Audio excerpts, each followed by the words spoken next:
Good morning, everybody. I, Dr. Amandeep, welcome you all.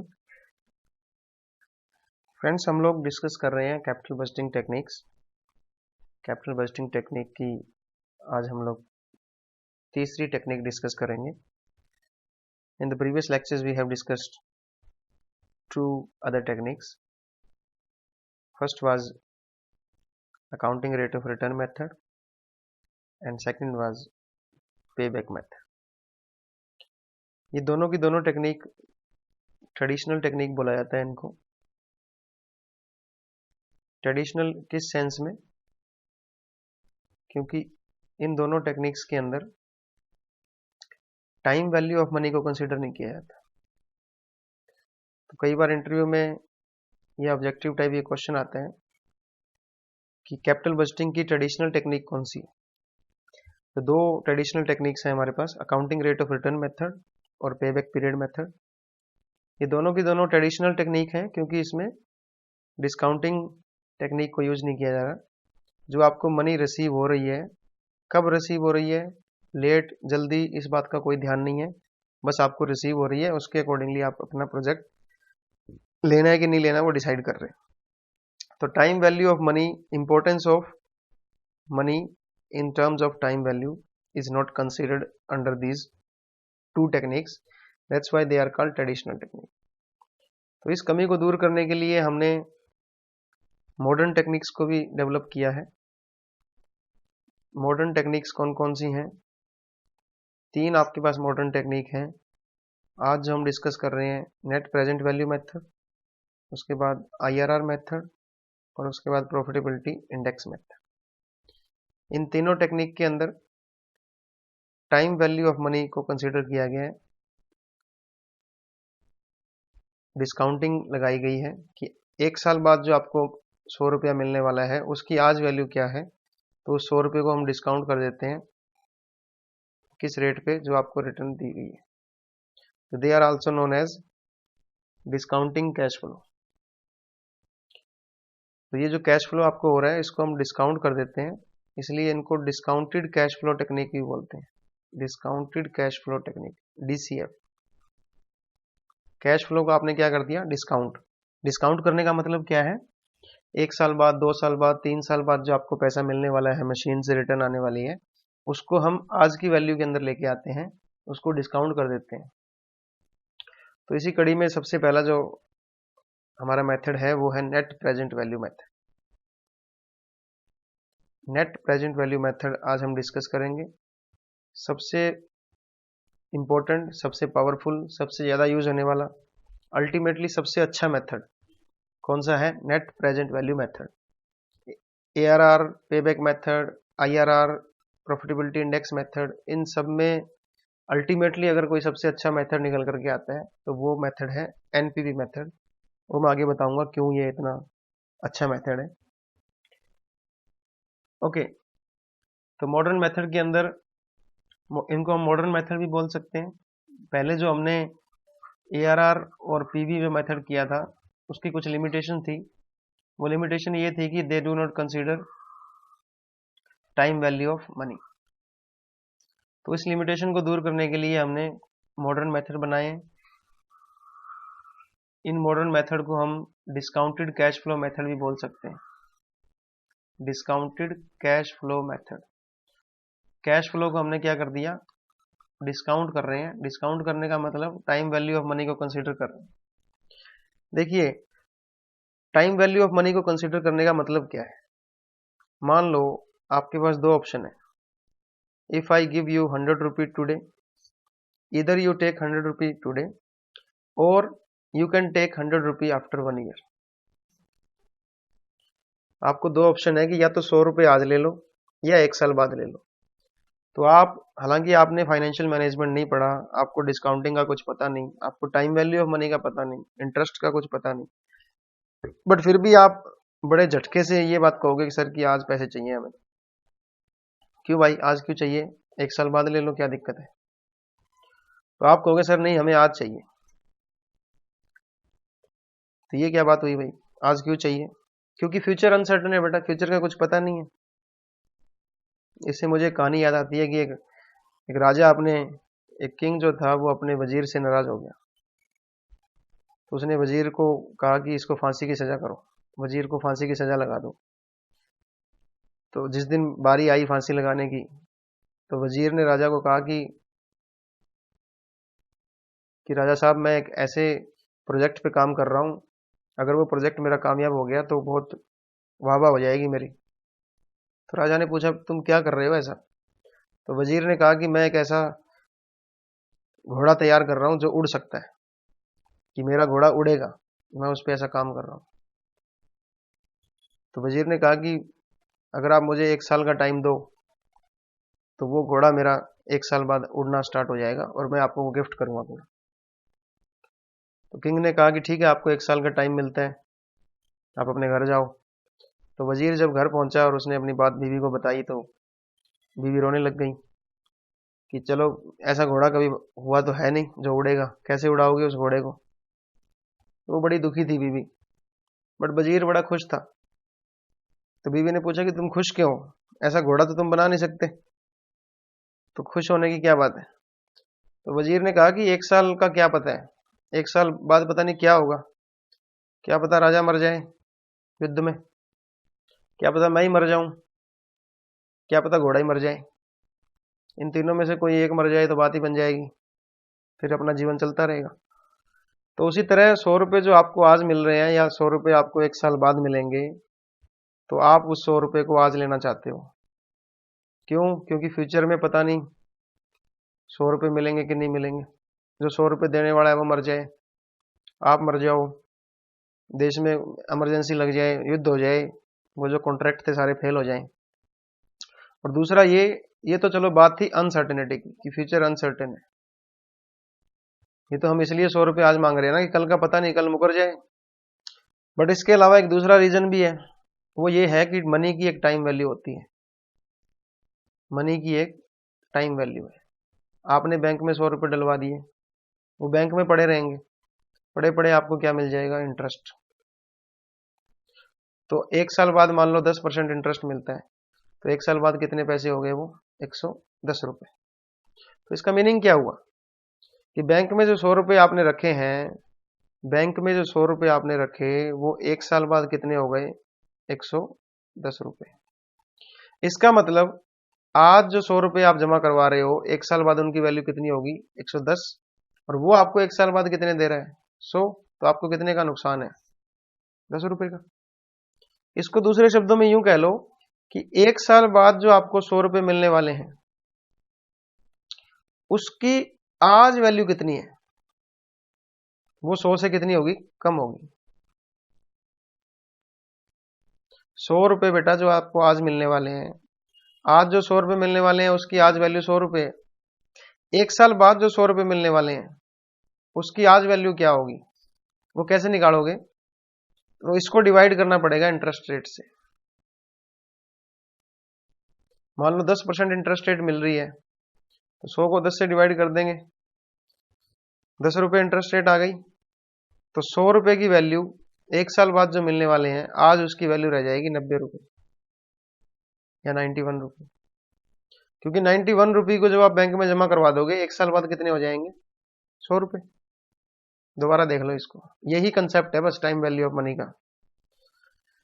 100 रुपये आपको 1 साल बाद मिलेंगे। 1 साल बाद 100 रुपये जो आपको बैंक में आपने जो डाले हैं, उसकी कितनी वैल्यू हो जाएगी? 110 रुपये।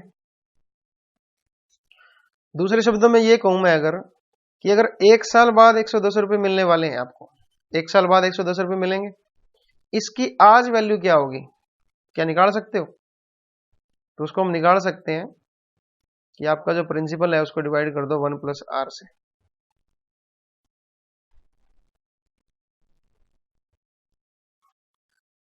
तो अमाउंट आ जाएगा आपके पास, या इसको अमाउंट यहां रख दो, यहां प्रिंसिपल आ जाएगा। तो प्रिंसिपल कैसे निकलेगा? Amount divide by 1+r। r कितना है? 10%। तो ये आ जाएगा 100 रुपये।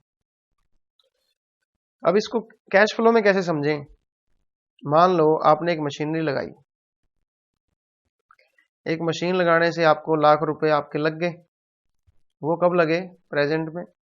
मतलब आज वो पैसा लग चुका है, और इस मशीन से आपको इनफ्लो होंगे कितने साल बाद? 1 साल बाद, 2 साल बाद, 3 साल बाद, 4 साल बाद और 5 साल बाद। 5 साल तक आपको पैसे देगी ये मशीन।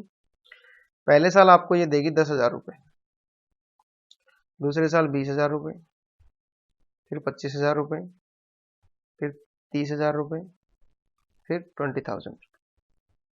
ये उसको आ रही है रिटर्न। 5 साल तक ये मशीन चलेगी। तो अगर कोई आम आदमी को ये क्वेश्चन में दूं जिसको कैश फ्लो का और इनका कुछ पता ही नहीं है, तो वो क्या कहेगा कि मशीन जो है 10,000 रुपये यहाँ दे रही है, पहले में 10 और 20 30, 30 और 30 60 और 20 80, 80 और 20, यहाँ 20 ही कर लो ताकि ये बराबर हो जाए। तो 10 और 20 30, 30 और 20 50, 50 और 30 80, 80 और 20 1,00,000। तो वो क्या कहेगा कि 1,00,000 रुपये आज आपने लगाए, 5 साल तक आपको ये 1,00,000 रुपये वापस कर देगी, कोई नुकसान नहीं है, कोई फायदा नहीं है, तो चलो ले लो। अगर वो मशीन मान लो 6 साल तक चलती है और छठे साल आपको 20,000 और दे रही है, तो यहां हो जाएंगे 1,20,000। तो वो क्या कहेगा कि 1,00,000 की मशीन ली थी, 1,20,000 वापिस आ रहे हैं, तो फायदा हो रहा है 20,000 का, 20,000 का सीधा फायदा हो रहा है ना, तो प्रोजेक्ट ले लो, क्या दिक्कत है। बट ऐसा नहीं होता बेटा, इसमें टाइम वैल्यू ऑफ मनी को कंसीडर नहीं किया।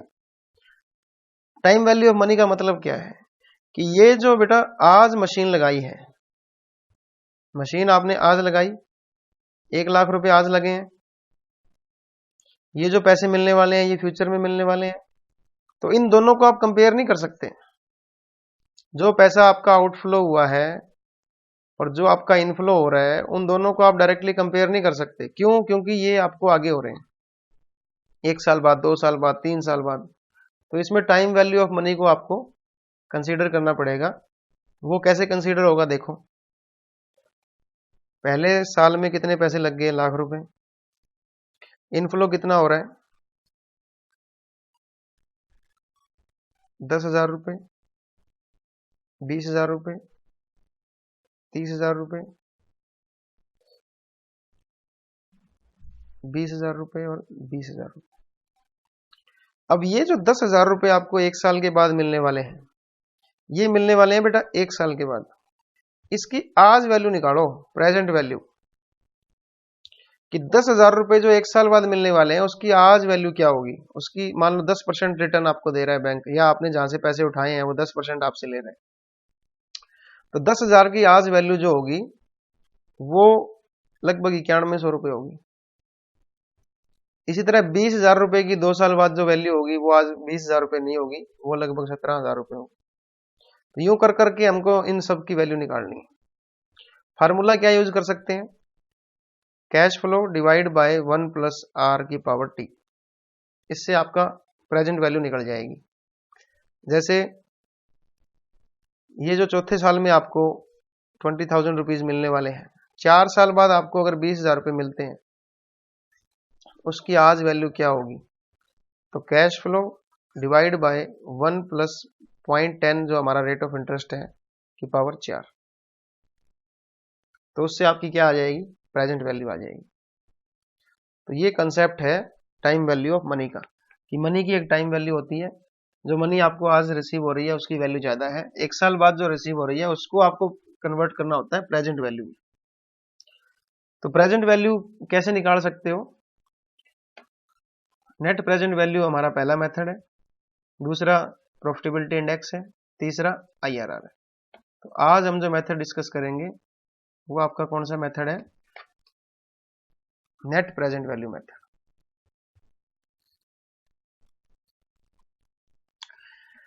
तो सबसे पावरफुल और सबसे यूजफुल मेथड है net present value method. Share holders को अपना प्रॉफिट अगर मैक्सिमाइज करना है, वेल्थ मैक्सिमाइज करनी है, तो उन प्रोजेक्ट्स को लेना चाहिए जिनकी नेट प्रेजेंट वैल्यू सबसे ज्यादा होती है। कंसेप्ट देखो क्या है। नेट प्रेजेंट वैल्यू के अंदर हम इन्वेस्टमेंट की जो है वो प्रॉफिटेबिलिटी देखते हैं कितनी आ रही है। कैसे देखते हैं? Calculating the difference between present value of cash inflow, cash inflow की प्रेजेंट वैल्यू निकालेंगे, और present value of cash outflow, इन दोनों के बीच का जो डिफरेंस होता है उसको बोलते हैं नेट प्रेजेंट वैल्यू। इसको ढंग से दोबारा समझ लो। मेथड का नाम है नेट प्रेजेंट वैल्यू मेथड। देखो प्रेजेंट वैल्यू तो मैंने आपको समझा दिया क्या होता है। एक साल बाद जो आपको पैसे मिलने वाले हैं, एक साल बाद आपको 1000 रुपए मिलने वाले हैं, उसकी प्रेजेंट वैल्यू क्या होगी? उसकी प्रेजेंट वैल्यू आप कहते हो सर लगभग 900 रुपए होगी या 921 रुपए होगी 10% के हिसाब से। तो 920 रुपए जो आपको आज मिल रहे हैं, एक साल बाद उनकी वैल्यू 1000 रुपए होगी। In other words you can say एक साल बाद जो 1000 रुपए मिलने वाले हैं उसकी आज वैल्यू 920 रुपए होगी। क्यों? क्योंकि इंटरेस्ट फैक्टर इसमें आ गया है।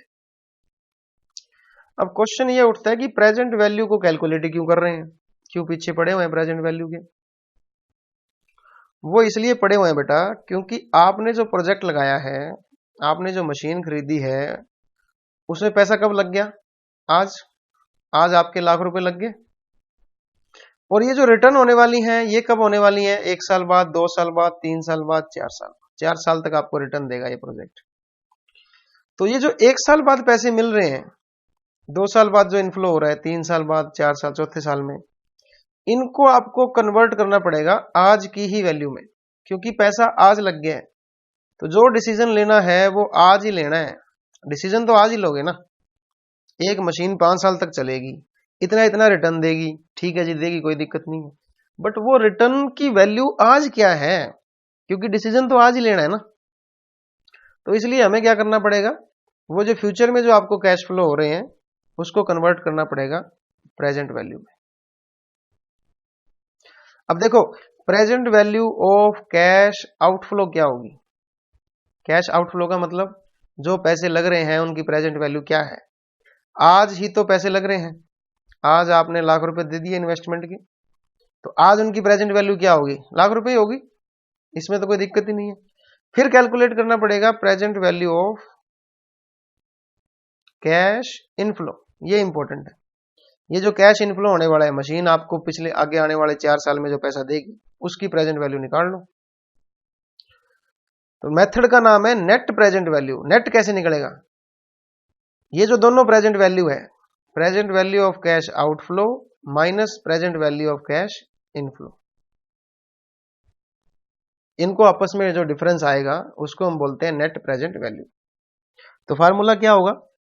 नेट प्रेजेंट वैल्यू का फार्मूला है present value of cash inflow, कि फ्यूचर में जो पैसा आने वाला है उसकी प्रेजेंट वैल्यू क्या है, और present value of cash outflow, आज जो पैसे लग रहे हैं, इन्वेस्टमेंट जो लग रही है वो कितनी होगी, और इस इन्वेस्टमेंट से आपको कैश इनफ्लो कितना हो रहा है उसकी प्रेजेंट वैल्यू क्या है। एग्जाम्पल देखो, सिंपल सा एग्जाम्पल बता रहा हूं। मान लो 1 लाख रुपए लगा करके आपने मशीन खरीदी है, आज पैसे कितने लग गए? लाख। और इससे जो रिटर्न होने वाली हैं वो मान लो 5 साल तक होंगी। पहले साल 20,000, 30,000 दूसरे साल, फिर 30,000, फिर आपका 20,000 और फिर आपका 30,000। तो ये हो गया 1,30,000 रुपए। अब कोई आम आदमी कहेगा सर 1,30,000 रुपए रिटर्न आ रही है, लाख रुपए लगाए हैं तो 30,000 रुपए आपको बचत हो रही है, 30,000 रुपए प्रॉफिट हो गया ना। 1,30,000 रुपए रिटर्न आ रही है, लाख रुपए आपने इन्वेस्टमेंट लगाई, तो वो क्या कहेगा कि सर फटाफट ले लो। बट इसमें एक गलती है। गलती क्या है कि हमने क्या नहीं किया, टाइम वैल्यू ऑफ मनी को कंसीडर नहीं किया। ये जो 20,000 रुपए आपको पहले साल मिल रहे हैं, इसकी वैल्यू जो है आज क्या है? आज इसकी वैल्यू 18,000 रुपये लगभग 10% के हिसाब से। इसी तरह इसकी वैल्यू आ जाएगी, इसकी वैल्यू, इसकी वैल्यू, इसकी वैल्यू। फार्मूला क्या है? Cash flow divide by 1 plus R की पावर टी। तो इन सब की हमने वैल्यू निकाल ली। ये वैल्यू आ गई 1,05,500। अब ये क्या आ गया कि फ्यूचर में जो आपको पैसे मिलने वाले हैं उसकी आज वैल्यू कितनी आ गई? 1,05,500। और आज पैसे कितने लग रहे हैं? 1 लाख। तो 1,05,500 में से कितने माइनस कर देंगे? 1 लाख। तो नेट प्रेजेंट वैल्यू कितनी आ गई? 5,500। 1,00,000 लगा रहे हो और आज ही कितने वापस हो रहे हैं? 1,05,500। आज ही क्यों कह रहा हूं? क्योंकि फ्यूचर में जो मिलने वाले हैं उनको हमने कन्वर्ट कर दिया आज की वैल्यू पे। तो 5,500 का आपको फायदा हो रहा है, तो ये प्रोजेक्ट एक्सेप्ट कर लेना चाहिए। फार्मूला क्या है नेट प्रेजेंट वैल्यू कैलकुलेट करने का? अब ये फार्मूला आपको मुश्किल लग रहा होगा, बट ऐसा नहीं है, ये बहुत ही इजी फार्मूला है। देखो क्या है इसमें, इसमें कुछ नहीं है, ये क्या चीज है वो मैं आपको बता देता हूं। हमने आपको ये बताया था कि नेट प्रेजेंट वैल्यू का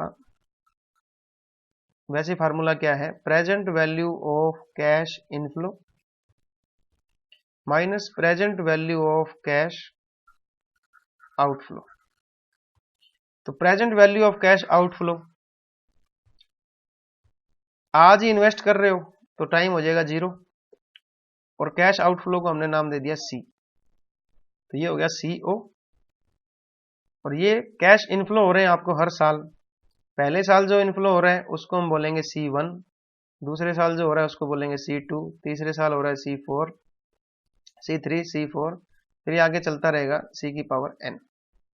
ये बात आपको समझ में आ गई? इनफ्लो को हमने नाम दे दिया C1, C2, C3, और आज ही जो पैसे लग रहे हैं उसको C0 का नाम दे दिया। अब ये सारे का सारा क्या है, इधर वाला यहां तक,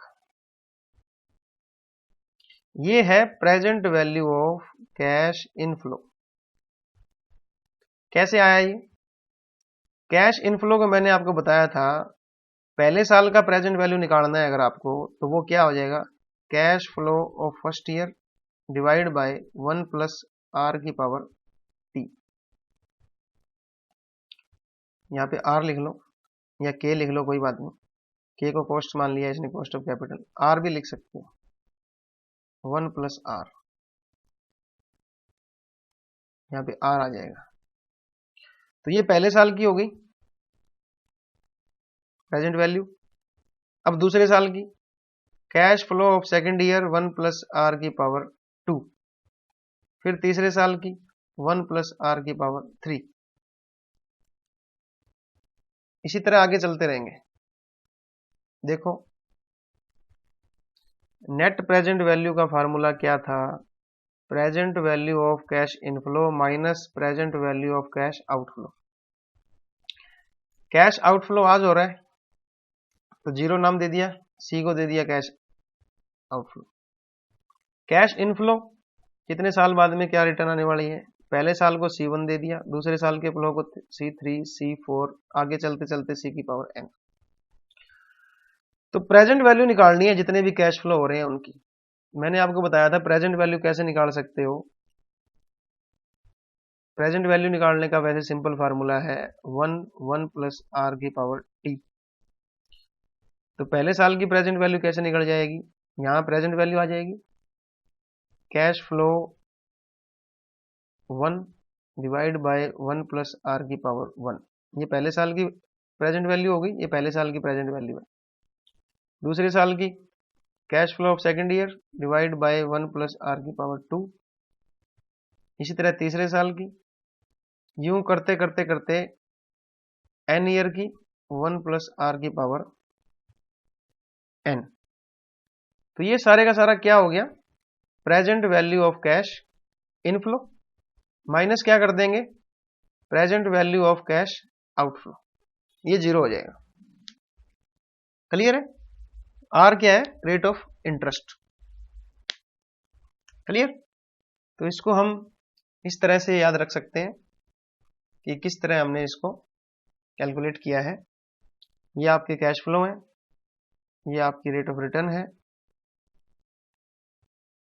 अब ये जो आपने सारे के सारे लिए हैं, इसको आप यूं भी लिख सकते हो, net present value is equal to sigma n, यहां टी आ जाएगा क्योंकि सारे को ले रहे हैं तो n ले लिया। ये आपके कैश फ्लो हो गए और ये आपकी रेट ऑफ रिटर्न हो गई। तो ये तो हो गया present value of cash inflow minus present value of cash outflow. ये रहा, ये आपके कैश फ्लो है सारे के सारे जो हर साल आपको हो रहे हैं, ये आपकी रेट ऑफ रिटर्न है हर साल आपको कैलकुलेट करनी है, और ये हमने सिग्मा करके इसको जो मैथ में हम करते थे पहले वो हो जाए। दोबारा फार्मूला देख लो, बहुत ही सिंपल फार्मूला है। कैसे निकलेगा, मैंने आपको कई बार बता दिया है। नेट प्रेजेंट वैल्यू क्या है, डिफरेंस है दो प्रेजेंट वैल्यू के बीच में। Present value of cash inflow minus present value of cash outflow. अब कैश आउटफ्लो तो आज ही हो रहा है, तो ये तो जीरो हो जाएगा, C0, क्योंकि आज ही दे रहे हो पैसे। और कैश इनफ्लो क्या है, C1 C2 C3 C4। तो फार्मूला क्या हो जाएगा,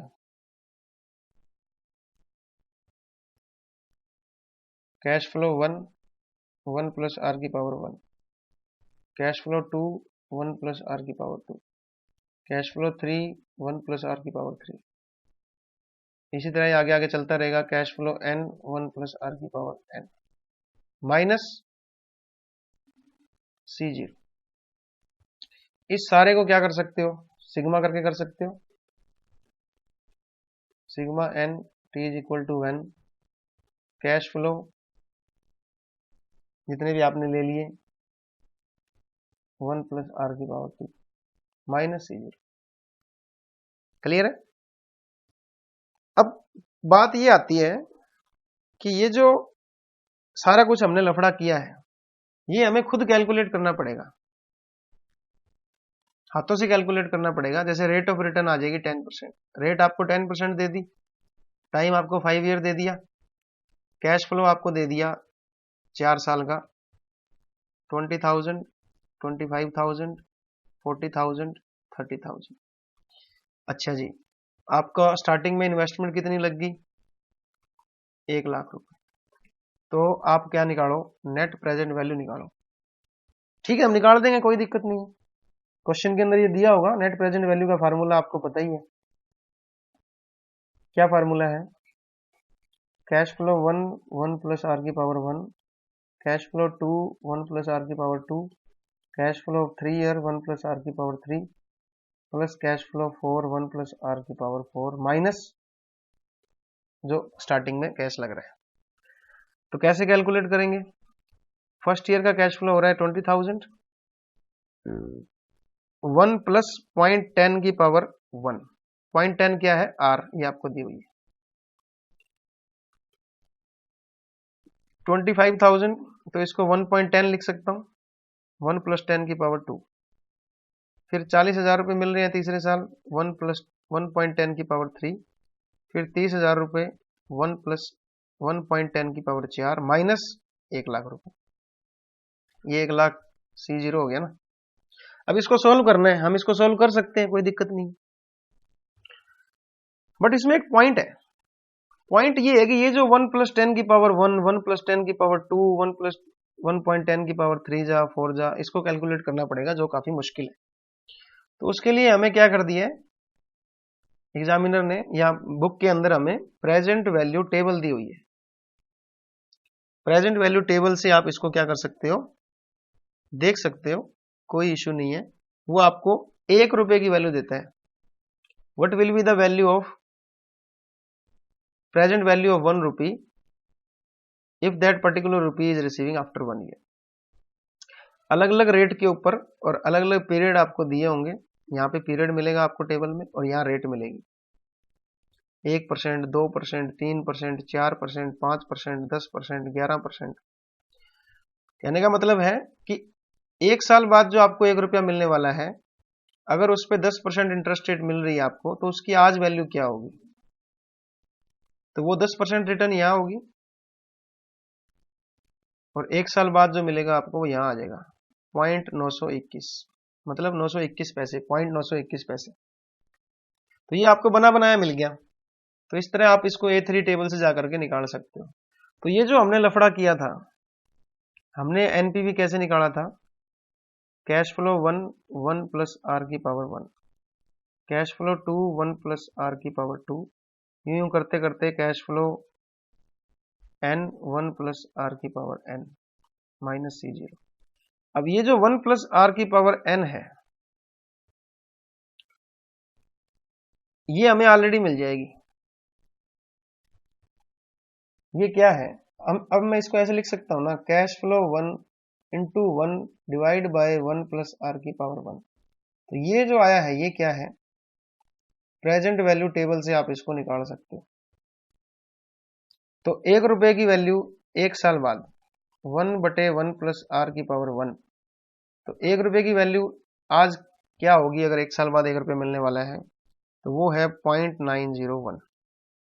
तो ये जो कैश फ्लो आपको होने वाला है 20,000 रुपये, इसको सीधा डिवाइड कर दो 0.921 से, ऐसे कर सकते हो आप, मल्टीप्लाई हो जाएगा ये। तो 20,000 रुपये जो मिलने वाले हैं आपको 2 साल बाद, उसकी आज वैल्यू कितनी हो जाएगी, इससे आप इसको मल्टीप्लाई कर दोगे। तो इससे आप ऐसे तरीके से भी निकाल सकते हो, कैश फ्लो को डायरेक्टली मल्टीप्लाई कर दो प्रेजेंट वैल्यू फैक्टर से। तो ये आपका फार्मूला था। दूसरा फार्मूला क्या हो जाएगा, cash flow into present value factor of first year plus cash flow 2 into present value factor of second year, यूं आगे आगे चलता रहेगा, माइनस C0 हो जाएगा। क्वेश्चन करेंगे तब बहुत इजीली समझ में आएगा। क्वेश्चन देखो, अज्यूम करो कि एक प्रोजेक्ट है, उसकी कॉस्ट लग रही है 2500 रुपये। नाउ आज 2500 रुपये लग गए और ये आपको कुछ कैश इनफ्लो निकाल के देगा।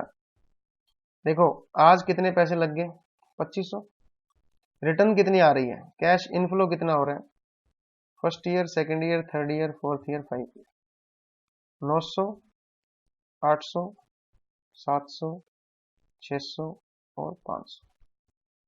ठीक है, 10% रेट ऑफ रिटर्न अज्यूम करके चलो कि आपने ये पैसे 2500 के हिसाब से 10% पे लिए हुए, या आपको रेट ऑफ रिटर्न आ रही है 10%। तो 2500 रुपये लग रहे हैं, 5 साल तक ये रिटर्न आएगी, तो ये हो गया 9, 8, 17, 24, 24, 30, 3500 रुपये वापस मिल रहे हैं, रिटर्न आ रही है। तो एक आम आदमी कहेगा सर 2500 लग रहे हैं, 3500 वापस आ रहे हैं, तो एक्सेप्ट कर लो। नहीं, ऐसे नहीं होता। अब ये जो 1 साल बाद 900 रुपये मिलने वाले हैं, इसकी आज वैल्यू क्या है, उसको कैलकुलेट करना है हमने। तो उसको कैसे कैलकुलेट करेंगे, ये भी एक समस्या है। दो तरीकों से कैलकुलेट कर सकते हैं इस क्वेश्चन को हम। कैसे, पहला मेथड क्या था, NPV is equal to cash flow of first year divide by 1 plus R की power n, cash flow of second year 1 plus R की power 2, cash flow of third year 1 plus R की power 3, ये आगे 1 plus R की power 5 minus C0, यही हो जाएगा। तो यहाँ इसको कैसे कैलकुलेट करेंगे, 900 रुपये 1 आर आपका 0.10% दे रखा है, ये हो जाएगा 800 रुपये 1/10 की पावर 2, 700 रुपये 1 प्लस 0.10 1.10 की पावर 3, 600 रुपये 1.10 की पावर 4, 500 रुपये 1.10 की पावर 5 माइनस 2500। तो इसको सॉल्व कर सकते हैं। ये थोड़ा टाइम कंज्यूमिंग है, ये टाइम कंज्यूमिंग है, इसमें काफी टाइम लग जाएगा। तो क्यों ना हम ऐसा करें, टेबल से 1 रुपए की वैल्यू निकाल लें। हमने क्या करना है, प्रेजेंट वैल्यू टेबल से हमें क्या मिल जाएगा, 1 रुपए की आज वैल्यू क्या होगी, 1 साल बाद जो 1 रुपये मिलने वाला है उसकी आज वैल्यू क्या है, वो वैल्यू है 921.921।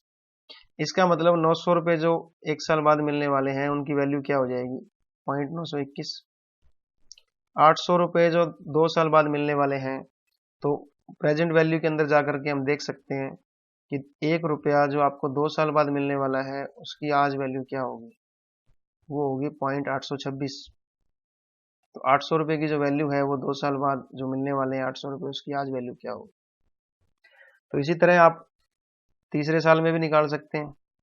तीसरे साल जो वैल्यू आपको मिलती है वो है 0.751, चौथे साल जो है 0.683, पांचवें साल जो है 0.621। ये आपकी प्रेजेंट वैल्यू फैक्टर है 1 रुपये का। तो इनको यहां से कैलकुलेट कर सकते हैं। इनको जब यहां से कैलकुलेट करेंगे तो आपके पास क्या आ जाएगा, present value of all the cash inflow. ये देखो दोनों तरीकों से कर रखा है इसने। ये दूसरे पहले वाला तरीका है, cash flow divide by 1 plus R की पावर 1। तो 900 को डिवाइड कर दिया 1.10 की पावर 1 से, फिर 800 को डिवाइड कर दिया 1.10 की पावर 2 से, 1.10 की पावर 3 से, 4 से और 5 से, माइनस कर दिया 25। ठीक है। दूसरा हम क्या कर सकते हैं, 900 रुपए को प्रेजेंट वैल्यू फैक्टर के अंदर 10% पे देख सकते हैं। 800 रुपए को हम प्रेजेंट वैल्यू में कन्वर्ट करने के लिए प्रेजेंट वैल्यू टेबल के अंदर दूसरे साल के अंदर 10% के अंदर देख सकते हैं। तो ये आपका आ गया 909.909। दूसरे साल का प्रेजेंट वैल्यू 826, तीसरे साल की 751, चौथे साल की 683, पांचवें साल की 620। तो ये आ गई 2725 रुपये। इन सबको जब हमने कैलकुलेट किया तो ये आ गया 2725। अब प्रेजेंट वैल्यू जो आपको इनफ्लो की होने वाली है वो है 2725 रुपये। Present value of cash outflow कितना है ये, तो नेट प्रेजेंट वैल्यू क्या आ गई, पॉजिटिव में आ गई 225 रुपये फायदा हो रहा है, तो इसको एक्सेप्ट कर लो। डिसीजन क्राइटेरिया क्या है, अगर प्रेजेंट वैल्यू आ रही है मोर देन जीरो, अगर प्रेजेंट वैल्यू आ रही है, नेट प्रेजेंट वैल्यू आ रही है पॉजिटिव, तो प्रोजेक्ट को कर लो एक्सेप्ट। मतलब कि आपका जो इनफ्लो है वो किससे ज्यादा है, आउटफ्लो से, तो एक्सेप्ट कर लो। अगर net present value less than zero आ रही है, माइनस में आ रही है, भी आपका इनफ्लो कम है आउटफ्लो ज्यादा है, तो इसको रिजेक्ट कर दो।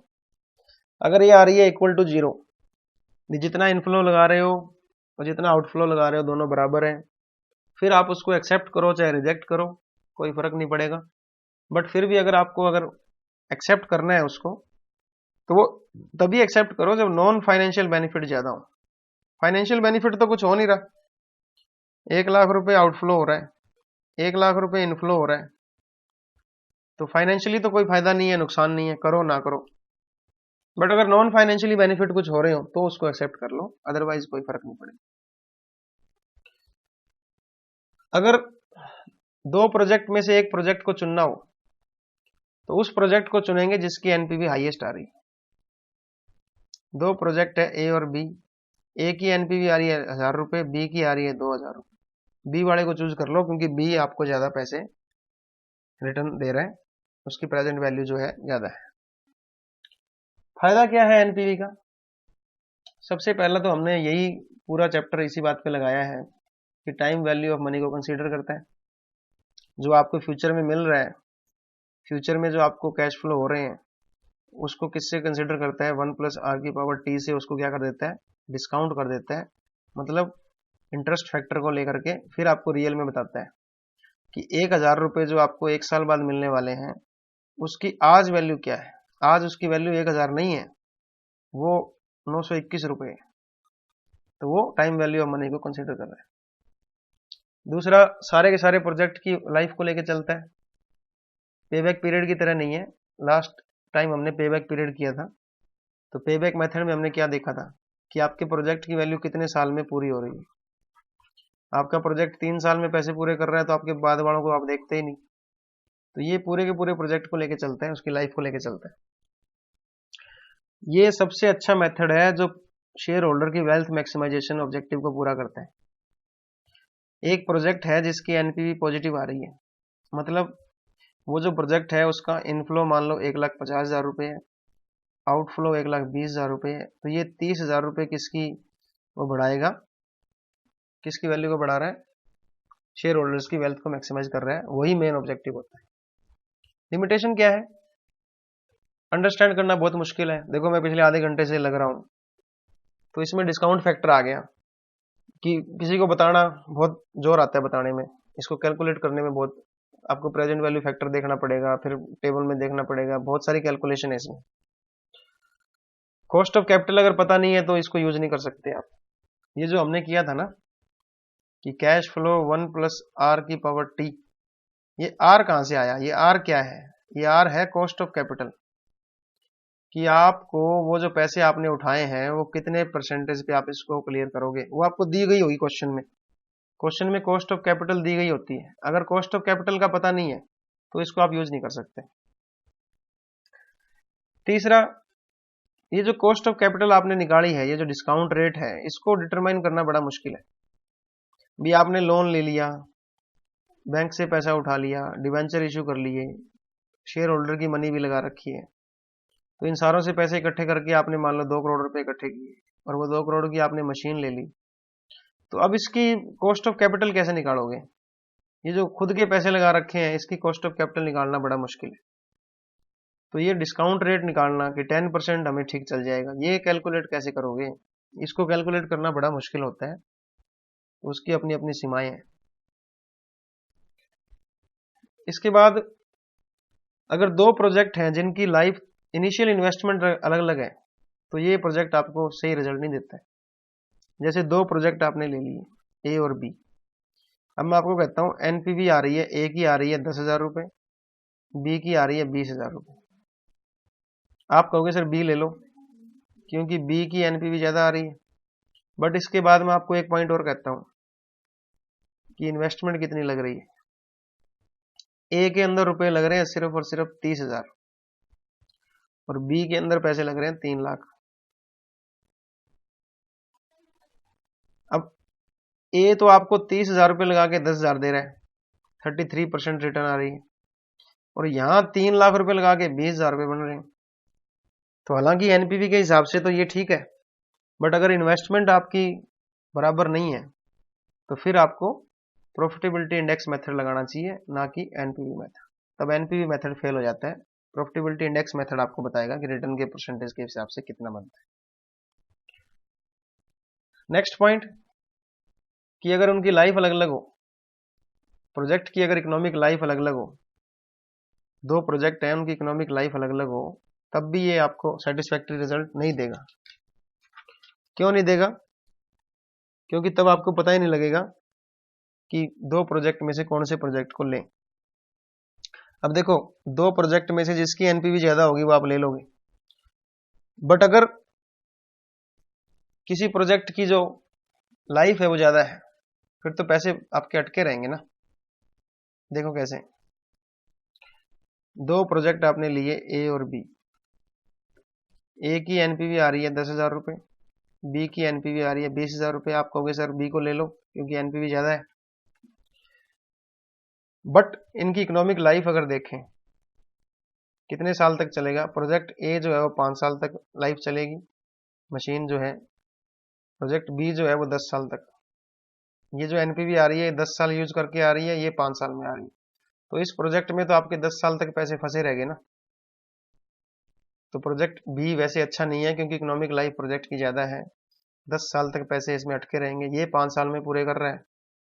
तो यहाँ पे भी ये मेथड फेल हो जाता है। तो ऐसी कुछ कंडीशंस है जहाँ पे एनपीवी मेथड आपको अच्छे रिजल्ट नहीं देता है। So thank you so much for listening. ये आप दोबारा देखिए वीडियो, बार बार इसको समझने की कोशिश कीजिए। Thank you so much.